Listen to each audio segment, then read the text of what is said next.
옛날에 연초제조창이라고 담배 회사 그냥 기능 공무원이셨어요. 그러니까 뭐 여유 있게 돈을 쓰실 기회가 없으셨죠. 근데 어렸을 때도 돈이 없어서 불편하다, 돈이 있었으면 좋겠다, 그런 말씀 하신 적이 없어요. 그냥 월급 봉투 딱 어머니한테 던지면은 집이 어떻게 됐든 아무 상관하지 않으시고 당신 산에 다니시고 정말로 신선같이 사셨어요. 근데 아버님이 올 초에 2달 고생하시고 돌아가셨어요. 40년 동안 병원 한 번 안 가시다가 2달 전에 쓰러지셔서 병원에 모셨죠. 병원에 모셨는데 내가 우리 형제들한테 그랬어요. 우리 아버지 평생 자식만을 위해서 살았다, 가족만을 위해서 살았다, 오로지 정말로 사랑하는 가족을 위해서 투신하신 분이다. 우리 아버지 간병인한테 맡기지 말자. 우리가 사형제니까 우리가 모시자. 그래서 누나가 제일 위니까 누나가 이틀, 큰형 이틀, 둘째 형 이틀. 난 이제 장가 안 갔으니까 나는 하루. 그래서 우리 뭐 형제들은 전부 다 결혼하고 손자들이 전부 다 아들딸 이러니까 아이들이 다 돌아가면서 아버지 병간호를 했어요. 그야말로 자식들 품에서 돌아가셨죠. 자식들 품에서 돌아가셨어요. 근데 아버님이 이렇게 4월 10일 날 월요일 날 쓰러지셨는데 의사들이 심폐소생술 하겠느냐고 그랬을 때 우린 싫다고 그랬어요. 왜 마지막으로 돌아가시는 아버지 갈비뼈를 다 부러뜨려? 그 정도 쓰러졌으면은 87세에 그 정도 병이시면은 이제 돌아가실 때예요. 근데 많은 경우 돌아가실 때 심폐소생술 하게 돼 있어요. 근데 우리는 원하지 않았어요. 네 자식 다. 그리고 아버님이 이 골수염이라는 이 병을 앓으셨는데 좀 많이 아프신 병이에요, 마지막에. 그래서 내가 아버지 원도 한도 없이 마약 놔드렸어요. 모르핀. 왜 죽기 전에 아프면서 죽어야 돼? 마약. 그래서 조금만 아픈 기미만 보이면은 간호사한테 가갖고 마약 놔달라고, 모르핀 놔달라고. 여러분들, 죽기 전에 하느님이 인간한테 준 최고의 선물이 뭔지 아세요? 마약이에요. 마약. 그래서 호스피스 병동에서 아플 때 진통제 놔드리는 거, 마지막 효도는 마약 많이 놔드리는 거예요. 그래서 우리 아버지 돌아가시기 전에 원도 한도 없이 마약하고 가셨어요. 원도 한도 없이. 네. 그 조금의 고통을 덜어주는 게 내가 보기에는 효도라는 생각이 들더라고요. 아버지 이렇게 쓰러졌을 때 생명 유지장치 하겠느냐고 의사들이 얘기를 하더라고요. 우리는 아무도 원하지 않았어요. 그냥 아버님 편안하게 보내드리고 싶다고. 왜? 우리 아버지는 참 행복하게 사셨어요. 자식들이 아버지를 너무너무 좋아하고 사랑하고. 그래서 뭐 효도를 원도 한도 없이 해드렸냐, 이럴 건 자신 있게 말씀 못 드리죠. 하지만 그래도 자식들이, 아버지, 손자, 손녀들이 할아버지 너무너무 사랑했기 때문에 편안하게 보내드릴 수 있었어요. 제가 작년에 왠지 우리 아버님한테 용돈을 많이 드리고 싶더라고요. 평생 돈 한번 넉넉하게 써보시지 못한 아버지한테 용돈 많이 드려야 되겠다. 그래서 제가 작년에는 이제 외부 강의, 한 달에 한 번 하면 한 번, 두 번 하면 두 번. 아버지가 무슨 돈을 이렇게 많이 주느냐고, 신부님. 아버지 원도 한도 없이 마음껏 써보시라고. 그래서 작년 한 해 내도 그전에는 조금씩 용돈 드리다 작년에는 그냥 막 이만큼씩 드렸어요. 아버지 원도 한도 없이 쓰시라고. 마음 안에 이런 마음이 있었어요. 한번 평생 마음껏 돈 한 번 써보시지 못한 아버지 마음껏 돈 쓰시라고. 그랬다 뭐 1억을 드리거나 2억을 드린 게 아니야. 100만 원, 200만 원, 한 달에 300만 원 용돈 드린 거죠. 그러니까 아버님이 노인정에 그 노인 어르신들 밥 다 사고, 또 우리 자녀들이 그 23명인데 아버지한테 식사하러 가면은 아버지가 밥값을 다 냈대. 우리 누나가 항상 하는 얘기가 아버지 지갑 항상 100만 원 있었대요. 그래서 얼마나 기분이 좋아. 아버지 돌아가셨을 때 노인정에서 그랬대요. 물주 세상 떠나서 어떻게 하느냐고 그랬대요. 물주 세상 떠나서 어떻게 했느냐고. 아버님이 1년 동안 원도 없이 즐겁게 사시다가 세상 떠난 거예요. 저는 효도도 나중에 한다는 건 다 거짓말이야. 효도하려면 언제 해야 돼? 지금 해야 돼, 지금. 부모님한테 돌아가시고 난 다음에 땅을 치고 통곡하는 거 다 소용없어요.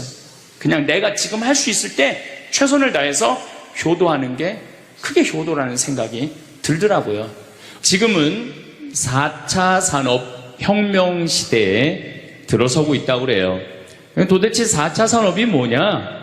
1차 산업은 증기기관의 발명 이후부터 1차 산업에 1800년서부터 한 1900년대까지 이 와트라는 사람이 증기를 가지고 힘을 쓰면서부터 증기기관차, 증기기선, 배, 그 다음에 옷 짜는 것도 증기방적기 뭐 이래갖고 영국에서 시작된 산업혁명을 1차 산업이라고 그래요.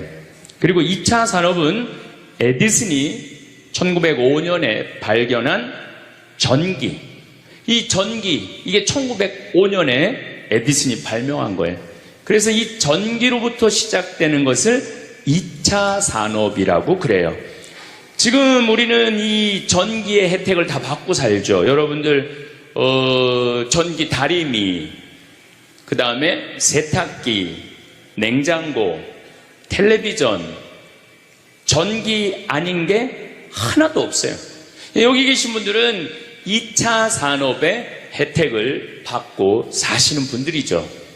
그런데 3차 산업은 컴퓨터, 인터넷, 특별히 스티브 잡스가 시작한 스마트폰, 이게 완전히 세상을 완전히 바꿔놓은 것 3차 산업이에요.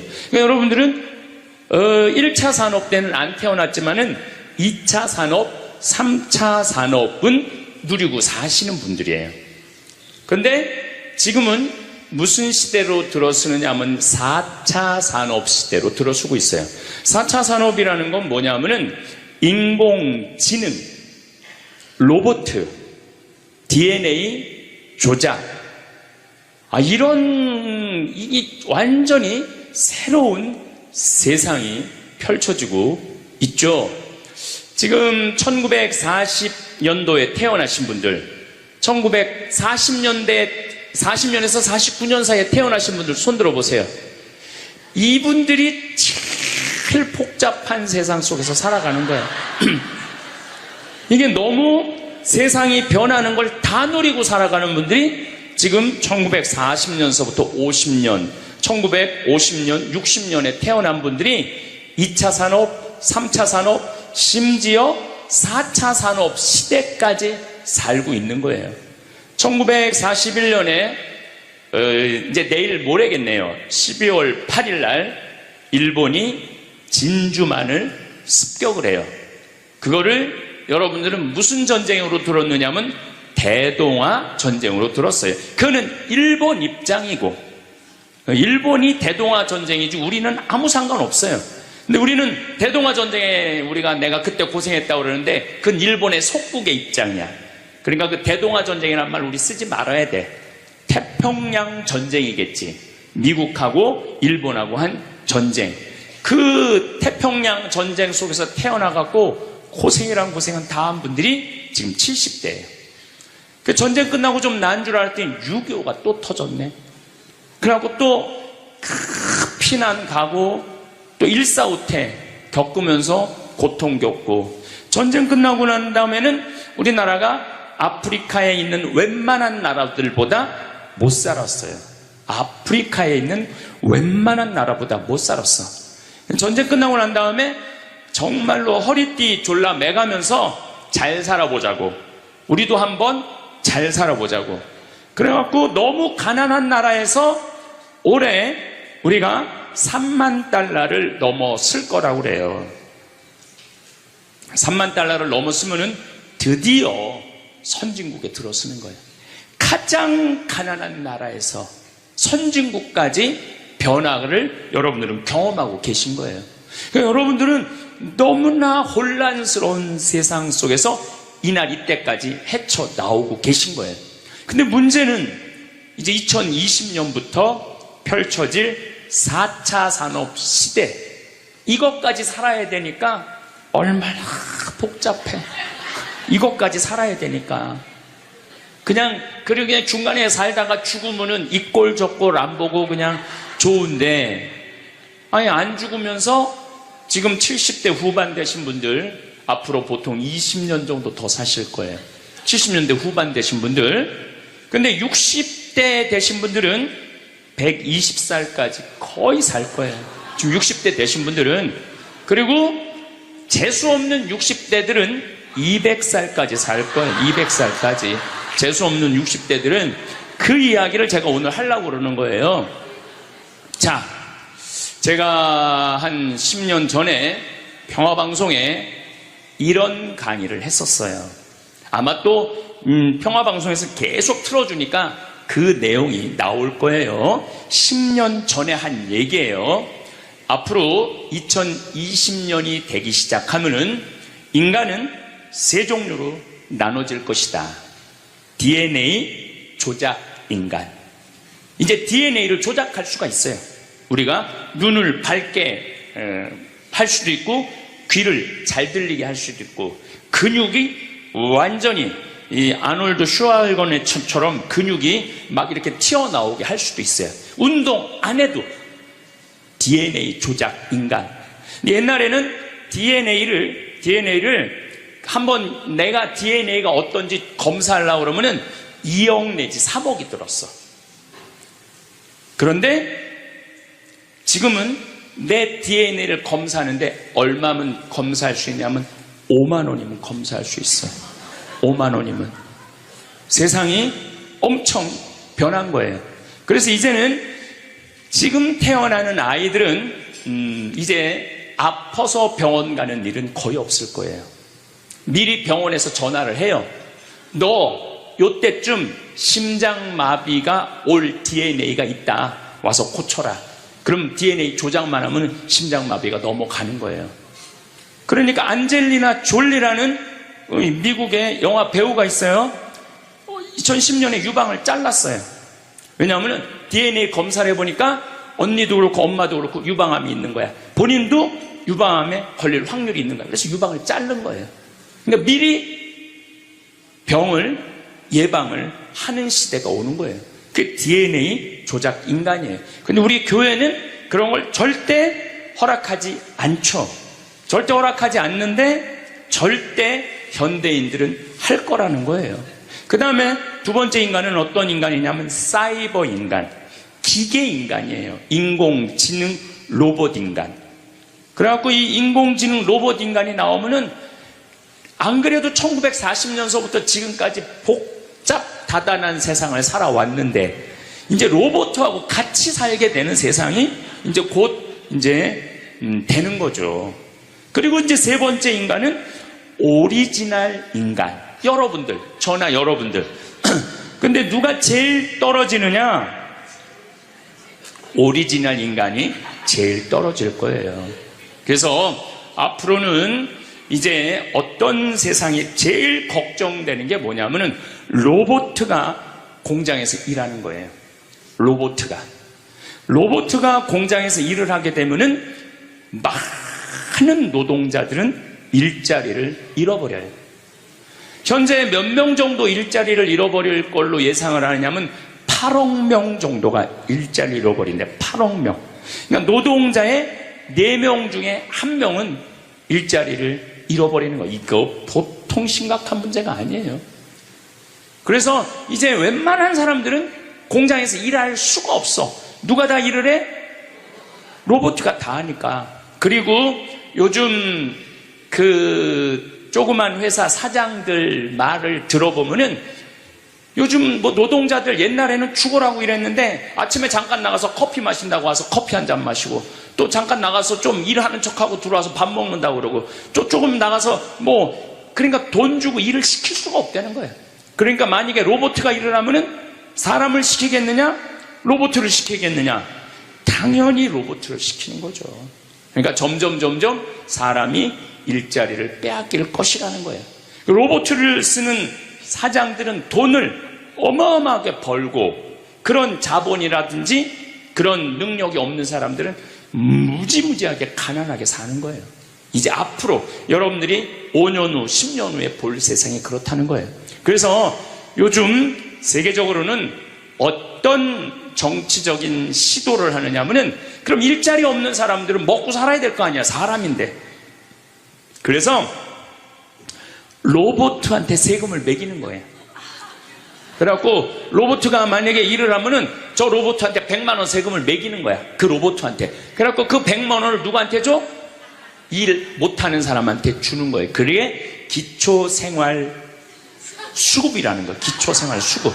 그러니까 기초생활수급을 이제는 10만 명, 100만 명이 받는 게 아니라 8억 명, 10억 명이 받는 세상. 그러니까 이제 앞으로 미래에 펼쳐질 세상은 지금 생각하는 거라고 너무 다른 세상이 되는 거예요. 두 번째는 어떤 세상이 오느냐면 로봇하고 공존하는 세상. 벌써 초등학교는 선생님이 공부를 가르치지 않고 로봇가 학생들한테 공부를 가르치는 학교가 나왔어요. 로봇가 애들한테 수학을 가르치고 영어를 가르치는 거예요. 발음도 훨씬 좋고, 그리고 이 로봇의 장점은 뭐냐면은 차별하지 않아. 로봇은 얘가 부잣집 아들이든지 얘가 공부를 못하든지 잘하든지 차별하지 않는 거예요. 그리고 웬만한 선생님보다 훨씬 잘 가르친다는 거예요. 그러니까 이제는 로봇가 교사가 되는 그런 시대가 온 거예요. 또 이제는 앞으로는 무슨 세상이 될 거냐면, 어린아이들 돌보는 보모가 누가 돌보느냐면 로봇가 돌보는 거예요.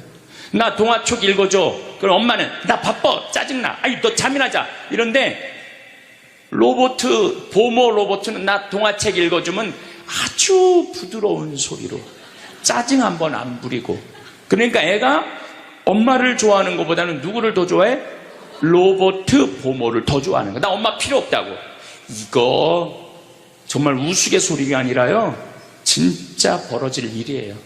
또 이제 로봇은 아내가 중풍이 걸렸어. 그래서 움직이질 못해. 그럼 누가 병간호를 운동을 도와주느냐 하면 로봇가 도와줘요.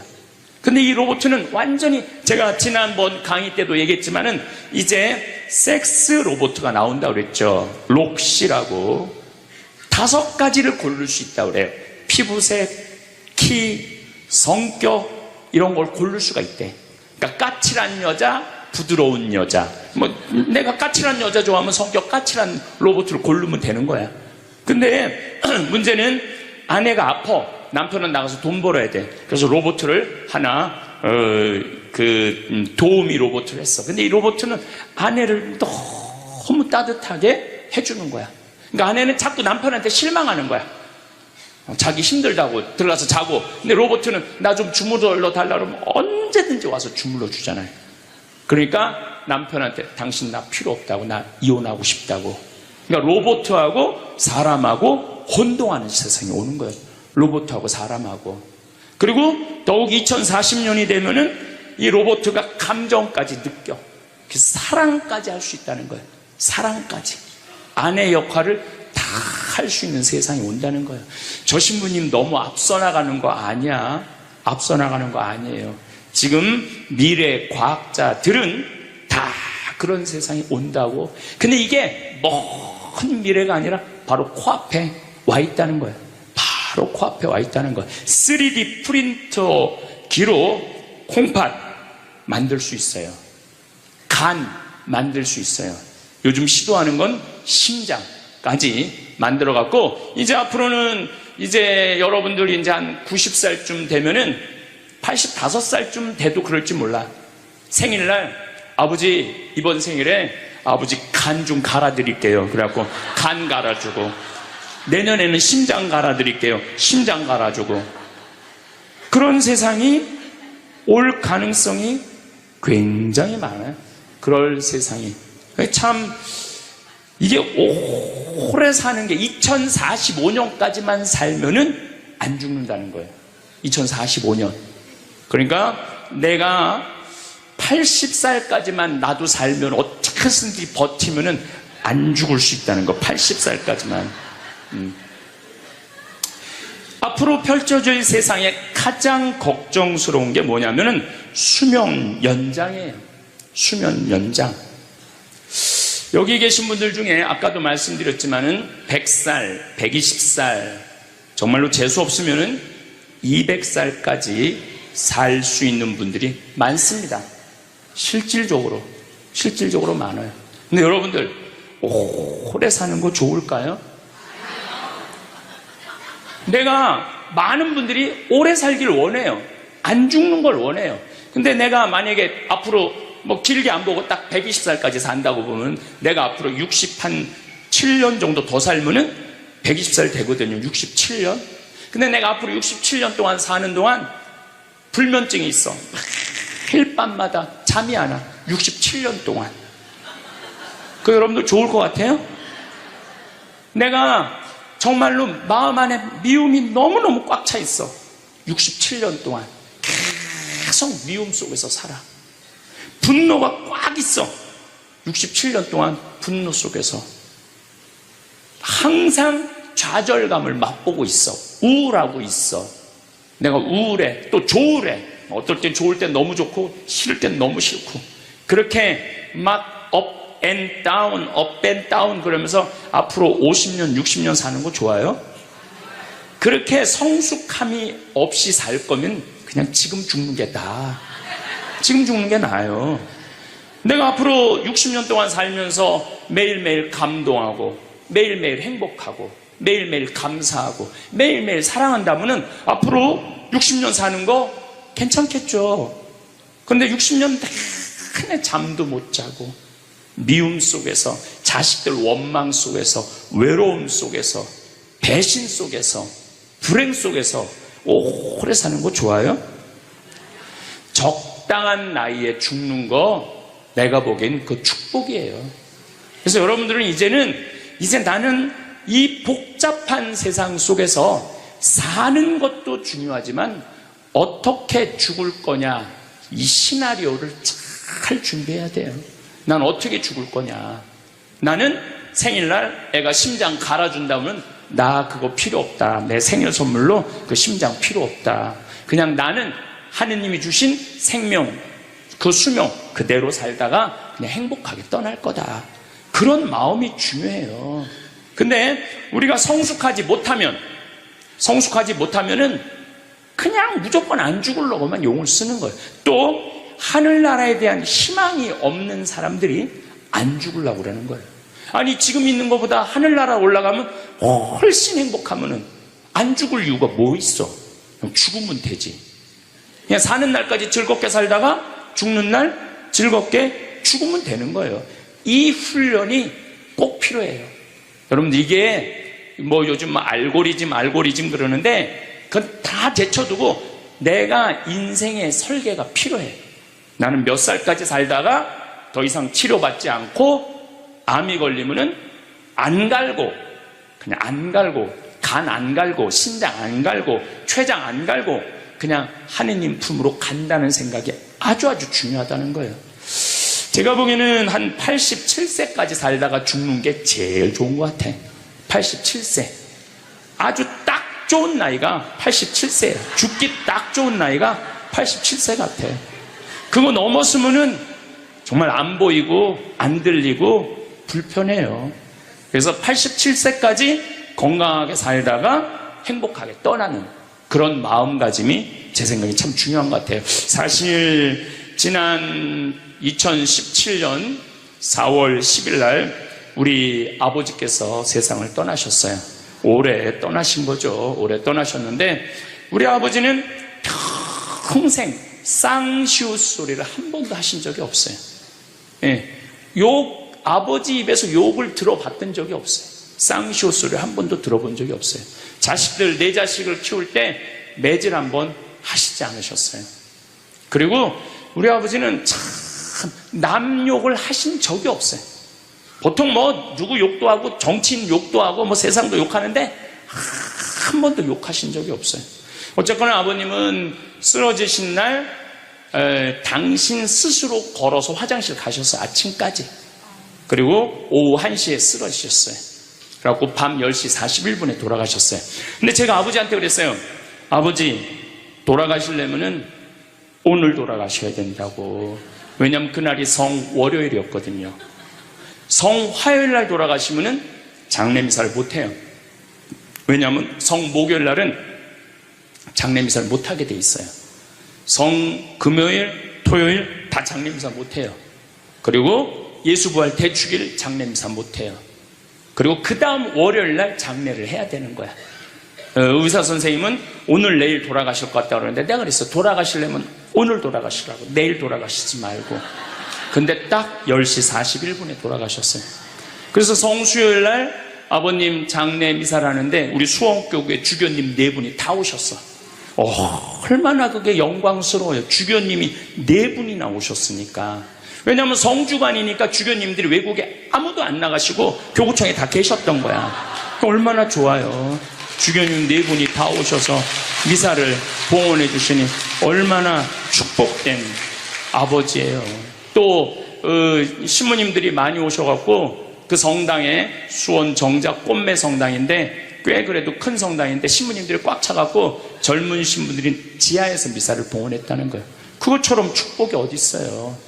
그냥 하루라도 더 살라고 용 쓰다가 화요일날 돌아가셨으면은 7일장 하는 거예요. 7일장. 하루라도 더 살라고 용을 쓰셨으면은. 근데 우리 아버지는 정말로 살아있을 때도 나한테 행복을 주시는데 떠나실 때도 행복하게 떠나시더라고요. 여러분들도 마찬가지예요. 그 엘리자베스 퀴를로 로스라는 호스피스, 유명한 시카고 대학의 호스피스 박사가 있어요. 이분은 2,500명 죽었다 살아난 사람들, 죽었다 살아난 사람들 여러분들 많은 거 아시죠? 왜 죽었다 살아난 사람들이 많아요? 심폐소생술 때문에. 의술이 좋아갖고 죽었다 다시 살아난 사람들 2,500명을 조사를 해봤어. 근데 죽었다 살아난 사람들의 경험, 하늘나라에 대한 경험을 얘기를 들어보니까 너무 평온하고 너무 행복하다는 거예요. 그리고 죽으면은 바로 몸에 빠져나가서 자기를 본대요. 자기를. 그래갖고 여러분들 죽은 사람들 그 주위에서 이 친지들이 하는 말이 다 들린대. 그 몇 분 동안, 하늘나라로 올라가기 전에 몇 분 동안은. 그러니까 절대 죽은 사람한테 그렇게 살더니 참 잘 죽었다 그런 소리 하면 안 된다는 거예요. 끝까지 좋은 소리를 해야 된다는 거예요. 사랑한다, 고맙다, 하느님 품으로 가라, 예수님 마리아 요셉한테 가라, 정말로 기도해 줄 테니까, 이렇게 말해야지. 그렇게 우리를 괴롭히더니 이렇게 죽는다고 정말로 지옥에 갈 사람이라고 이렇게 말하면은 다 영원히 듣는다는 거예요. 그리고 죽었다 살아난 사람들의 아주 기가 막힌 얘기는 안 못 보는 사람은 죽으면 다 보인다는 거예요. 눈이 다 보인다는 거예요. 그게 그냥 하는 게 아니라 다시 살아 돌아와서 아무것도 못 봐. 근데 의사가 무슨 반지를 어떻게 꼈고 이 병원이 어떻게 생겼고 누가 어디 자리에 있는지까지 다 아는 거야. 죽었다가 죽으면은 눈이 보이는 거야. 다리 없는 사람은 다리가, 자기 다리가 있다는 거예요. 듣지 못하는 사람은 듣고, 아픈 사람은 아픈 부위가 다 없어진다는 거야. 그러니까 여러분들 지금 살아있으면서 뭐 몸에 허리도, 아까 할아버지 한 분 안수해달라고 그래갖고 허리가 막 이렇게 구부러진 사람 죽으면 딱 펴진다는 얘기예요. 그러니까 완전히 사도 바오로의 말씀처럼 새로운 모습으로 변하는 거야. 죽으면 끝이 아니야. 하느님께로 가는 여행의 시작이에요. 그러니까 죽는 거를 막 그냥 밀어내시지 마세요. 한 70년, 80년 살았으면 살 만큼 살지 않았어? 그렇죠? 뭐하러 200년을 살아? 뭐하러 300년을 살아. 또 200년 300년 사는 것도 좋아요. 그런데 정말로 감동 속에서, 행복 속에서, 사랑 속에서 200년 300년을 살면 좋지. 근데 여러분들 한 200살 되면 여러분들하고 놀아줄 사람이 몇 명이나 될 것 같아? 200살 된 사람하고. 그 외로움 속에서 사는 거예요. 그래서 자연의 순리를 따르고 사는 게 가장 좋은 거예요. 자연의 순리를. 그래서 사는 만큼 살다가 떠날 때 이제 누구한테 간다고 생각하면 돼? 하느님 아버지한테로 간다고 생각하면 돼. 그래서 죽는 게 결코 나쁜 게 아니에요. 저도 아버님을 보내드리면서 굉장히 슬펐죠. 하지만은 우리 아버지 너무너무 열심히 사셨고, 마지막에 우리 주교님들, 우리 사제들, 또 수많은 교우들이 기도 속에서 저는 아버지 하늘나라로 갔다고 생각을 해요. 또 아버지는 살아생전에 고향이 경상도 함양인데 어머니가 이미 가묘를 다 해놨어, 고향에다가. 근데 아버지는 고향에 가기 싫다는 거예요. 어머니는 고향에 가고 싶고, 죽으면은. 그래서 아버지는 나는 고향에 안 가. 어머니 왜 안 가냐고, 그 고향에 그 좋은 산소 써놓고 맨날 두 분이 간다 안 간다 그러시더라고요. 난 그 얘기를 들을 때마다 참 웃기더라고요. 왜 웃기냐면은 갔다가 모셔다가 묻는 건 우린데 본인이 간다고 가고 안 간다고 안 가. 우리가 모시는 대로 가는 거지. 근데 작년에 아버님이 굉장히 건강하셨어요. 올해 쓰러지시기 전에. 근데 아버님 말씀이 제 귀를 울리더라고요. 그래서 우리 천주교 수원교구 안성 천주교 공원묘원에 갔어요. 꼭 우리 후배 신부님한테 제일 좋은 자리를 좀 봐줘라. 딱 갔는데 정말로 산소 자리가 좋더라고요. 그냥 양지 바른데 앞에 우리 아버지가 참 파란 걸 좋아하셨는데 그 아버님 내가 산소 자리 본데 앞에 파란 골프장이 쫙 보여. 얼마나 좋은지. 그래갖고 아무도 몰래, 우리 가족 아무도 몰래 내가 예약을 해놨어요. 그리고 아버님 돌아가셨을 때 안성 천주교 공원묘 모셨죠. 아버님이 왜 고향에 가기 싫어하셨느냐면은 우리 큰할아버지, 둘째 할아버지가, 셋째 할아버지까지 있었는데 큰할아버지가 딸만 6을 낳았어요. 둘째 할아버지는 아들을 3을 낳았는데 둘째 할아버지 첫째 아들이 우리 아버지야. 근데 1930년, 우리 아버지가 30년생이시니까 87세니까 그때는요 장손집에 아들이 없으면 8살 이전에 큰아버지 집에 가서 양자로 자라야 돼. 아버지는 그랬던 거예요. 그래서 친어머니 아버지 밑에서 못 자라셨어. 그래 고향이 싫은 거야. 그래서 난 고향에 안 간다고. 근데 제 생각에는 그 아버님의 마음을 헤아려 주는 게 난 예의라는 생각이 들더라고요. 그래서 아버님 원하는 대로 안성에 모셨는데 얼마나 좋은지 몰라요. 어제도 갔다 왔어요. 그냥 오며 가며 가는 길에, 강의 가는 길에 한번 가서 뵙고, 우리 아버님 마지막까지 담배를 피셨어요. 그것 때문에 돌아가신 거지만은, 그래갖고 어제도 담배 한 대 탁 물려드렸어요. 피시라고. 갈 때마다 담배를 한 대씩 물려드리세요. 무슨 얘기냐면 부모하고 자식은 살아서도 좋고 죽어서도 좋아야 돼. 그런데 부모님이 10년 동안 똥오줌 싸고 치매 걸려갖고 지겨워. 부모님 찾아오지도 않았어. 그래갖고 부모님이 돌아가셨어. 그럼 자식이 땅을 치고 불효한 것에 대해서 울면서 통곡해. 그리고 돌아가셨는데도 부모님 먼 데다 모셔놔갖고 1년에 한 번, 2년에 한 번 가고, 살아서도 안 좋고 죽어서도 안 좋은 거예요. 그러니까 여러분들은 살아서도 좋고 죽어서도 좋은 부모 자식 관계를 유지하려면 죽음에 대해서 생각을 많이 하셔야 돼. 죽음에 대해서. 근데 이제 아버님 돌아가셨는데 딱 화요일 하루 장례를 했는데 조문객들이 얼마나 많이 왔는지 밥을 7번을 했대요. 보통 장례 밥 1번 한대. 근데 밥을 7번 했대. 우리 형님 둘도 나만 활동을 많이 하는 게 아니라 형님 둘도 어마어마하게 친구가 많더라고 보니까. 우리 누님도 그렇고. 그러니까 그냥 1000명 이상이 조문객이 왔으니까 조의금도 굉장히 많이 들어왔다는 얘기죠. 조의금도. 근데 내가 그 조의금을 싹 모아서 평창으로 갖고 왔어요. 우리 형제들은 조의금을 구경도 못했어요. 제가 왜 그걸 싹 모아서 갖고 왔느냐 하면은, 내가 본당 신부 때 장례 식장에 교우들 초상 남은 가문은 상주가 안 나와. 그 왜 안 나오냐 그랬더니, 저기 지금 방에 들어가고 조의금 갖고 싸운다는 거야. 네가 더 가질 거냐, 내가 더 가질 거냐. 여러분들, 저는 우리 지금 대한민국이 이 변화, 제가 변화의 도전이라는 주제로 강의를 하지만, 이 변화되는 세상에 생각을 바꿔야 돼요. 이제 지금 기업의 0.3%가 우리나라 총이익의 50%를 갖고 있대요. 그러면 그 0.3% 되는 대기업가들이 다 가난한 사람을 위해서, 나라를 위해서 세금을 내놔야 돼요. 이 시대는 이제 로봇가 자리 다 뺏어가고 사이버 인간이 다 뺏어가고, 우리는 어떻게 살아, 인간은? 그래서 이 정치가 중요한 거예요, 21세기는. 그래서 그런 사람들 다 뺏어서 직장 생활 못하는 사람들한테 기초 생활도 줘야 돼. 또 직장 생활 안 하는 사람들은, 사람이 일을 안 하면은요 행복하지 않은 거예요. 일을 안 하면. 여기 계신 분들 혹시 불면증 걸리신 분들 있죠? 제가 불면증 치료법 알려드릴게요. 어떻게 하면 잠을 잘 오느냐면, 아침 6시에 일어나. 그래갖고 아침 기도해.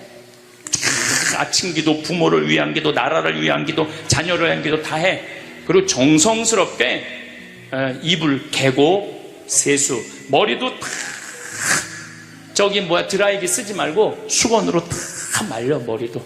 그리고 밥 정성스럽고 해 먹고, 목욕탕도 가갖고 묵직이도 5단 있는 힘 땀 다 빼고, 그리고 발차기도 하고, 목욕탕 안에서 제일 좋은 거라는 거예요. 그리고 산책하고 미사 참여하고 성서 쓰고 정성스럽게 행동을 하세요. 설거지도 정성스럽게 하고. 그러면은 저녁 8시만 되면 기절해서 자요. 여러분들이 하루 생활이 정성스럽지 않기 때문에 잠을 못 자는 거예요. 기절해서 자요. 저는 요즘 지금 목도, 지금 특강을 너무 많이 해갖고 목이 쉬었는데, 요즘 이렇게 어제도 대전 강의 갔다 와서 7시만 되니까 막 눈알이 뒤집어지려고 그러더라고요, 눈알이. 그러면 자는 거예요. 근데 아무것도 안 하고 그냥 가만히 움직이지 않으면요 밤에 잠이 안 오죠. 당연히 잠이 안 오죠. 그래서 정성스럽게 사는 게 중요한 거예요. 어쨌거나 하여튼 아버님 그 조의금을 싹 갖고 왔어요, 평창에. 그래갖고 내가 우리 형제들한테 얘기했어요. 아버님 돌아가신 조의금은 어린아이를 위해서 쓸 거고, 어머님이 돌아가신 조의금은 노인분들을 위해서 쓸 거다. 그래서 이번에 잠비아에 에이즈 어린이 고아원 짓는데 아버님 조의금 보냈어요.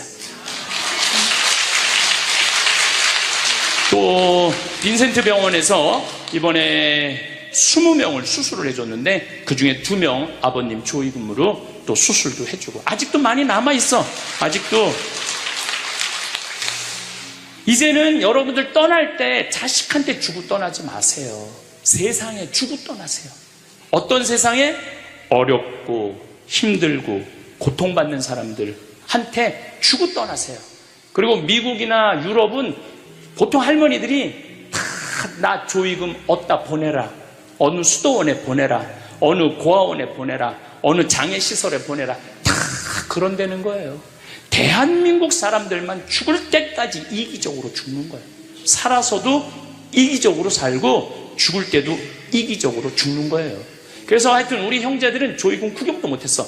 대신 내가 우리 형제들한테 보내준 선물이 있어요. 조의금 명단은 다 보내줬어. 타이프 쳐갖고. 갚아야 될 거 아니야. 갚아야 될 거 아니야. 되게 죽은 사람들의 경험을 들어보면은, 내가 이 키블러 로스라는 이분 책을 요즘 계속 읽고 있는데, 기가 막힌 거는 딸이 죽었어. 근데 다시 살아났어. 근데 이 딸이 아빠 엄마한테 얘기하는 거. 엄마 아빠 내가 죽었는데 오빠가 나를 너무 행복하게 기다리고 있어.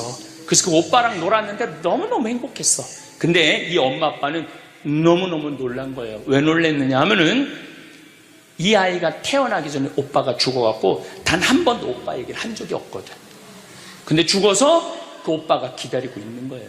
그러니까 이 기가 막힌 노릇 아니에요. 또 이런 경우도 있었다고 그래요. 어떤 경우가 있었느냐 하면은 교통사고가 났어. 여동생, 오빠, 아빠가 했는데 오빠하고 아빠는 죽은 거야.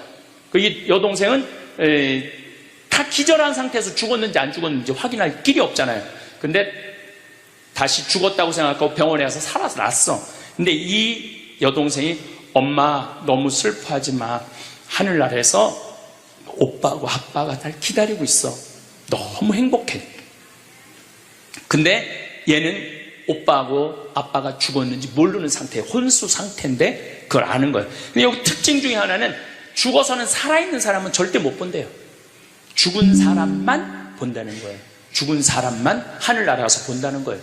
그래서 여러분들도 세상 떠나면은 하느님 기다리고 있고 너무 행복한 나라로 가는 거예요. 그러니까 죽음은 그 번데기가 이 알을 까고 자기 껍데기를 까고 나비가 되는 것처럼 지금보다도 훨씬 아름다운 세상으로 가는 게 죽음이에요. 이제 21세기는 안 죽는다고 100살을 사니 200살을 사느니 좋은 게 아니에요. 100살, 200살 동안 불면증, 우울증, 미움, 분노, 외로움, 심심함으로 사는 것보다 그냥 한 70, 87세까지 살다가 죽어갖고 행복하게 먼저 떠난 사람들하고 하느님 품에서 행복하게 사는 게 좋죠. 그래서 여러분들 이제 행복하게 살다가 행복하게 떠나셔야 돼. 그리고 제가 늘 말씀드리지만 나중에 행복하지 마세요. 언제 행복해? 지금 행복하세요. 지금. 나중에 돈 쓰지 말고 언제 써? 지금 쓰세요. 지금. 그리고 여기 있는 분들 지금 얼굴을 보니까 돈 쓸 수 있는 마지막 얼굴들이 많다니까. 마지막 얼굴들이 많아.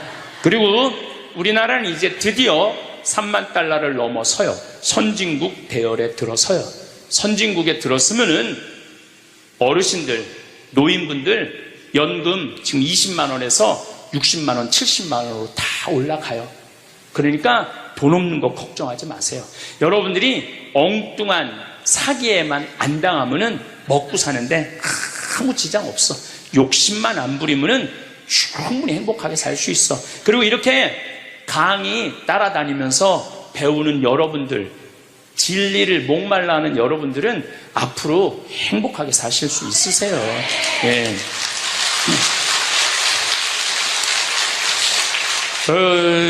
인생의 주인공은 나야.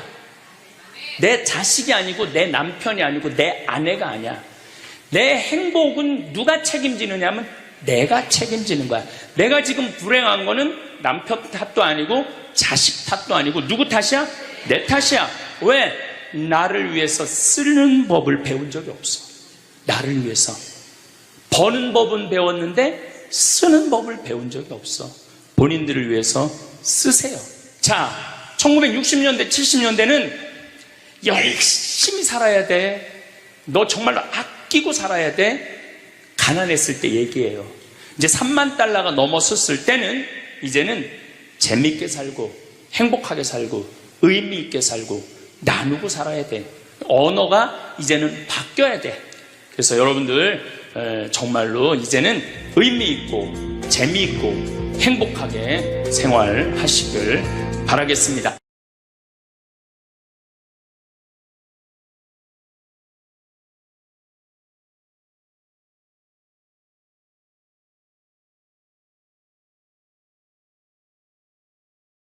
지금은 4차 산업혁명 시대에 들어서고 있다고 그래요. 도대체 4차 산업이 뭐냐?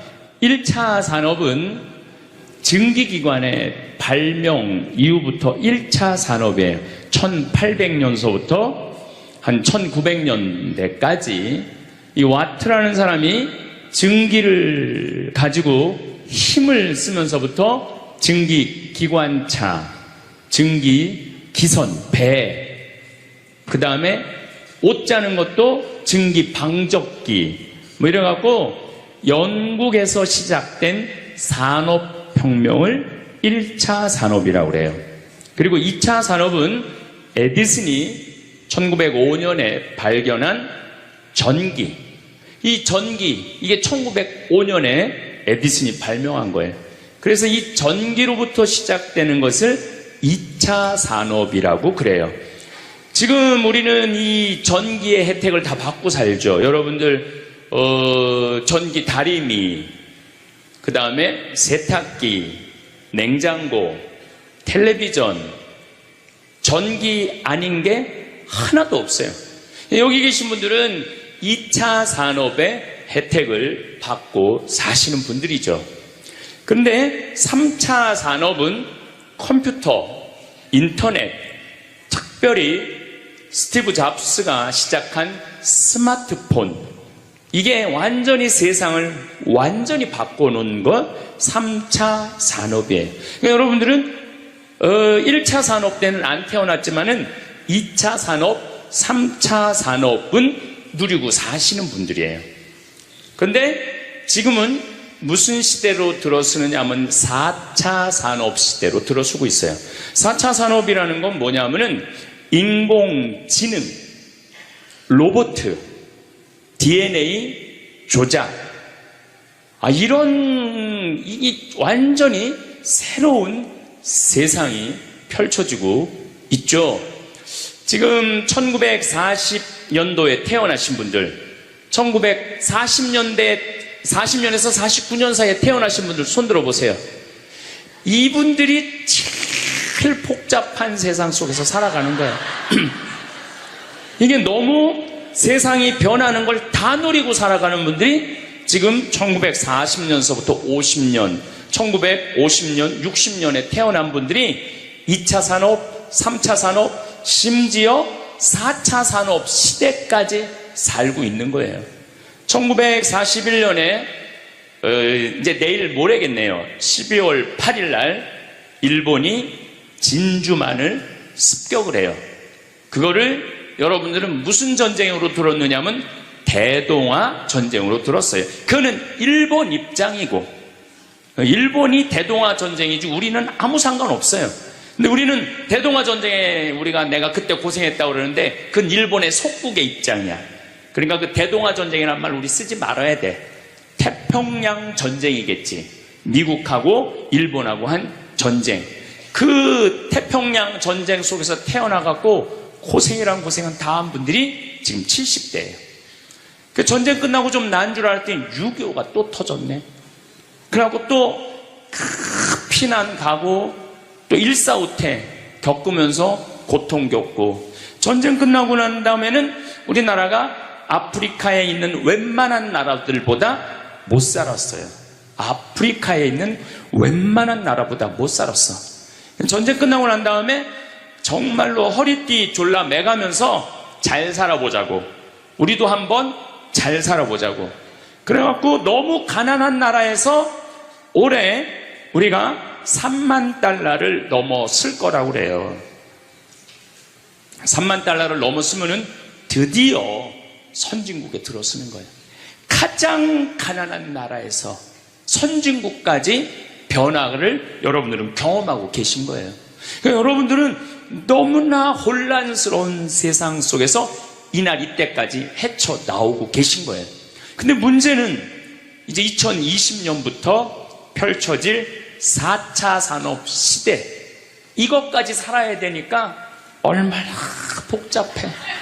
이것까지 살아야 되니까 그냥 중간에 살다가 죽으면은 이 꼴 저 꼴 안 보고 그냥 좋은데, 안 죽으면서 지금 70대 후반 되신 분들 앞으로 보통 20년 정도 더 사실 거예요. 70년대 후반 되신 분들. 근데 60대 되신 분들은 120살까지 거의 살 거예요. 지금 60대 되신 분들은. 그리고 재수 없는 60대들은 200살까지 살 거예요. 200살까지. 재수 없는 60대들은. 그 이야기를 제가 오늘 하려고 그러는 거예요.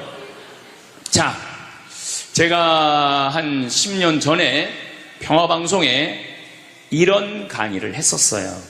아마 또 평화방송에서 계속 틀어주니까 그 내용이 나올 거예요. 10년 전에 한 얘기예요. 앞으로 2020년이 되기 시작하면은 인간은 세 종류로 나눠질 것이다. DNA 조작 인간. 이제 DNA를 조작할 수가 있어요. 우리가 눈을 밝게 할 수도 있고, 귀를 잘 들리게 할 수도 있고, 근육이 완전히 이 아놀드 슈왈거네처럼 근육이 막 이렇게 튀어나오게 할 수도 있어요. 운동 안 해도 DNA 조작 인간. 옛날에는 DNA를 한번 내가 DNA가 어떤지 검사하려고 그러면은 2억 내지 3억이 들었어. 그런데 지금은 내 DNA를 검사하는데 얼마면 검사할 수 있냐면 5만 원이면 검사할 수 있어요. 5만 원이면. 세상이 엄청 변한 거예요. 그래서 이제는 지금 태어나는 아이들은 이제 아파서 병원 가는 일은 거의 없을 거예요. 미리 병원에서 전화를 해요. 너 요때쯤 심장마비가 올 DNA가 있다. 와서 고쳐라. 그럼 DNA 조작만 하면 심장마비가 넘어가는 거예요. 그러니까 안젤리나 졸리라는 미국의 영화 배우가 있어요. 2010년에 유방을 잘랐어요. 왜냐하면 DNA 검사를 해보니까 언니도 그렇고 엄마도 그렇고 유방암이 있는 거야. 본인도 유방암에 걸릴 확률이 있는 거야. 그래서 유방을 자른 거예요. 그러니까 미리 병을 예방을 하는 시대가 오는 거예요. 그게 DNA 조작 인간이에요. 근데 우리 교회는 그런 걸 절대 허락하지 않죠. 절대 허락하지 않는데 절대 현대인들은 할 거라는 거예요. 그 다음에 두 번째 인간은 어떤 인간이냐면 사이버 인간, 기계 인간이에요. 인공지능 로봇 인간. 그래갖고 이 인공지능 로봇 인간이 나오면은 안 그래도 1940년서부터 지금까지 복잡 다단한 세상을 살아왔는데 이제 로봇하고 같이 살게 되는 세상이 이제 곧 이제 되는 거죠. 그리고 이제 세 번째 인간은 오리지널 인간. 여러분들, 저나 여러분들. 근데 누가 제일 떨어지느냐? 오리지널 인간이 제일 떨어질 거예요. 그래서 앞으로는 이제 어떤 세상이 제일 걱정되는 게 뭐냐면은 로봇가 공장에서 일하는 거예요. 로봇가 공장에서 일을 하게 되면은 많은 노동자들은 일자리를 잃어버려요. 현재 몇 명 정도 일자리를 잃어버릴 걸로 예상을 하느냐면 8억 명 정도가 일자리를 잃어버린대. 8억 명. 그러니까 노동자의 4명 중에 1명은 일자리를 잃어버리는 거. 이거 보통 심각한 문제가 아니에요. 그래서 이제 웬만한 사람들은 공장에서 일할 수가 없어. 누가 다 일을 해?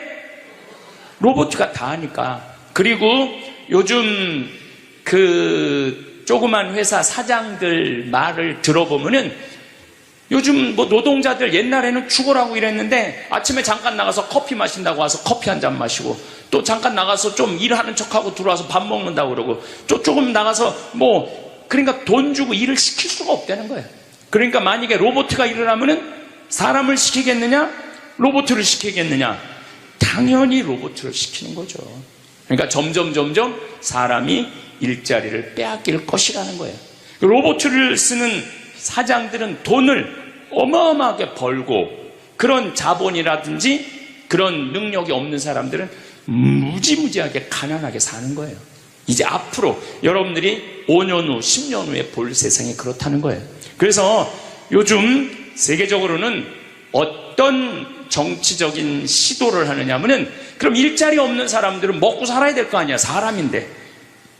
그래서 로봇한테 세금을 매기는 거예요. 그래갖고 로봇가 만약에 일을 하면은 저 로봇한테 100만 원 세금을 매기는 거야. 그 로봇한테. 그래갖고 그 100만 원을 누구한테 줘? 일 못하는 사람한테 주는 거예요. 그게 기초생활 수급이라는 거예요. 기초생활 수급. 그러니까 기초생활 수급을 이제는 뭐 10만 명, 100만 명이 받는 게 아니라 8억 명, 10억 명이 받는 세상. 그러니까 이제 앞으로 미래에 펼쳐질 세상은 지금 생각하는 거라고 너무 다른 세상이 되는 거예요. 두 번째는 어떤 세상이 오느냐면 로봇하고 공존하는 세상. 벌써 초등학교는 선생님이 공부를 가르치지 않고 로봇가 학생들한테 공부를 가르치는 학교가 나왔어요. 로봇가 애들한테 수학을 가르치고 영어를 가르치는 거예요. 발음도 훨씬 좋고, 그리고 이 로봇의 장점은 뭐냐면은 차별하지 않아. 로봇은 얘가 뭐 부잣집 아들이든지 얘가 공부를 못하든지 잘하든지 차별하지 않는 거예요. 그리고 웬만한 선생님보다 훨씬 잘 가르친다는 거예요. 그러니까 이제는 로봇가 교사가 되는 그런 시대가 온 거예요. 또 이제는 앞으로는 무슨 세상이 될 거냐면 어린아이들 돌보는 보모가 누가 돌보느냐면 로봇가 돌보는 거예요. 나 동화책 읽어줘. 그럼 엄마는 나 바빠, 짜증나, 아이 너 잠이나 자, 이런데 보모 로봇은 나 동화책 읽어주면 아주 부드러운 소리로 짜증 한번 안 부리고. 그러니까 애가 엄마를 좋아하는 것보다는 누구를 더 좋아해? 로봇 보모를 더 좋아하는 거야. 나 엄마 필요 없다고. 이거 정말 우스갯소리가 아니라요, 진짜 벌어질 일이에요. 또 이제 로봇은 아내가 중풍이 걸렸어. 그래서 움직이질 못해. 그럼 누가 병간호를 운동을 도와주느냐면 로봇가 도와줘요. 근데 이 로봇은 완전히, 제가 지난번 강의 때도 얘기했지만은 이제 섹스 로봇가 나온다고 그랬죠. 록시라고 5가지를 고를 수 있다고 그래요. 피부색, 키, 성격, 이런 걸 고를 수가 있대. 그러니까 까칠한 여자, 부드러운 여자. 뭐 내가 까칠한 여자 좋아하면 성격 까칠한 로봇을 고르면 되는 거야. 근데 문제는 아내가 아파. 남편은 나가서 돈 벌어야 돼. 그래서 로봇을 하나 도우미 로봇을 했어. 근데 이 로봇은 아내를 너무 따뜻하게 해주는 거야. 그러니까 아내는 자꾸 남편한테 실망하는 거야. 자기 힘들다고 들어가서 자고. 근데 로봇은 나 좀 주물러 달라 그러면 언제든지 와서 주물러 주잖아요. 그러니까 남편한테 당신 나 필요 없다고, 나 이혼하고 싶다고. 그러니까 로봇하고 사람하고 혼동하는 세상이 오는 거예요. 로봇하고 사람하고. 그리고 더욱 2040년이 되면은 이 로봇가 감정까지 느껴. 사랑까지 할 수 있다는 거예요. 사랑까지. 아내 역할을 다 할 수 있는 세상이 온다는 거예요. 저 신부님 너무 앞서 나가는 거 아니야? 앞서 나가는 거 아니에요. 지금 미래 과학자들은 다 그런 세상이 온다고. 근데 이게 먼 미래가 아니라 바로 코앞에 와 있다는 거예요. 바로 코앞에 와 있다는 거예요. 3D 프린터기로 콩팥 만들 수 있어요. 간 만들 수 있어요.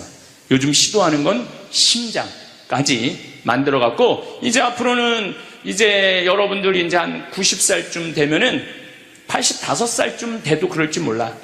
생일날 아버지 이번 생일에 아버지 간 좀 갈아드릴게요. 그래갖고 간 갈아주고, 내년에는 심장 갈아드릴게요. 심장 갈아주고. 그런 세상이 올 가능성이 굉장히 많아요. 그럴 세상이. 참 이게 오래 사는 게 2045년까지만 살면은 안 죽는다는 거예요. 2045년. 그러니까 내가 80살까지만 나도 살면 어떻게든지 버티면은 안 죽을 수 있다는 거. 80살까지만. 앞으로 펼쳐질 세상에 가장 걱정스러운 게 뭐냐면은 수명 연장이에요. 수명 연장. 여기 계신 분들 중에 아까도 말씀드렸지만은 100살, 120살, 정말로 재수 없으면은 200살까지 살 수 있는 분들이 많습니다. 실질적으로 많아요. 근데 여러분들 오래 사는 거 좋을까요? 내가 많은 분들이 오래 살길 원해요. 안 죽는 걸 원해요. 근데 내가 만약에 앞으로 뭐 길게 안 보고 딱 120살까지 산다고 보면 내가 앞으로 67년 정도 더 살면은 120살 되거든요. 67년. 근데 내가 앞으로 67년 동안 사는 동안 불면증이 있어. 매일 밤마다 잠이 안 와. 67년 동안. 그 여러분들 좋을 것 같아요? 내가 정말로 마음 안에 미움이 너무너무 꽉 차 있어. 67년 동안 계속 미움 속에서 살아. 분노가 꽉 있어. 67년 동안 분노 속에서 항상 좌절감을 맛보고 있어.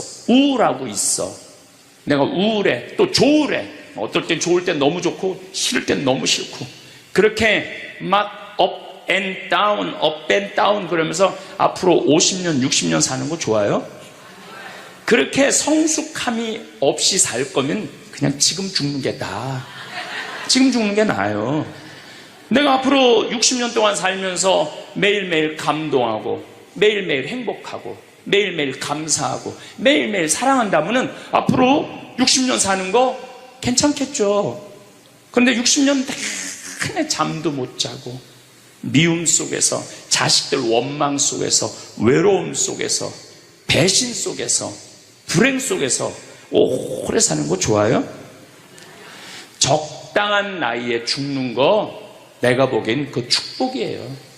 그래서 여러분들은 이제 나는 이 복잡한 세상 속에서 사는 것도 중요하지만 어떻게 죽을 거냐, 이 시나리오를 잘 준비해야 돼요. 난 어떻게 죽을 거냐. 나는 생일날 애가 심장 갈아준다면 나 그거 필요 없다. 내 생일 선물로 그 심장 필요 없다. 그냥 나는 하느님이 주신 생명, 그 수명 그대로 살다가 그냥 행복하게 떠날 거다. 그런 마음이 중요해요. 근데 우리가 성숙하지 못하면은 그냥 무조건 안 죽으려고만 용을 쓰는 거예요. 또 하늘나라에 대한 희망이 없는 사람들이 안 죽으려고 그러는 거예요. 아니 지금 있는 것보다 하늘나라 올라가면 훨씬 행복하면은 안 죽을 이유가 뭐 있어? 그냥 죽으면 되지. 그냥 사는 날까지 즐겁게 살다가 죽는 날 즐겁게 죽으면 되는 거예요. 이 훈련이 꼭 필요해요. 여러분들 이게 뭐 요즘 알고리즘 그러는데 그건 다 제쳐두고 내가 인생의 설계가 필요해. 나는 몇 살까지 살다가 더 이상 치료받지 않고 암이 걸리면은. 근데 우리나라 남자들이 얼마나 말을 못하냐면 이게 진짜로 있었던 일이에요. 65살 먹은 형제님이 꿈을 잘 꾼 거야. 그래갖고 로또를 산 거야, 금요일 날. 그래갖고 그냥 가슴이 부풀은 거야. 그래서 부인한테 막 자랑을 한 거야. 내가 꿈을 꿨는데 이거 오늘 된다. 그리고 보통 꿈이 아니다. 막 돼지가 막 수천 마리 왔다 갔다 한 꿈을 꿨는지. 그래갖고 그냥 막 들떠있는 거야. 그러니까 부인이 콧소리로 한마디 한 거야. 여보, 그 로또 되면 당신 그 돈 뭐 할 거야? 그랬더니 남자가 정색을 하고 그러더래요. 내가 이 로또 되면은 온 세상 사람한테 다 나눠줘도 당신한테는 한 푼도 안 줄 거야.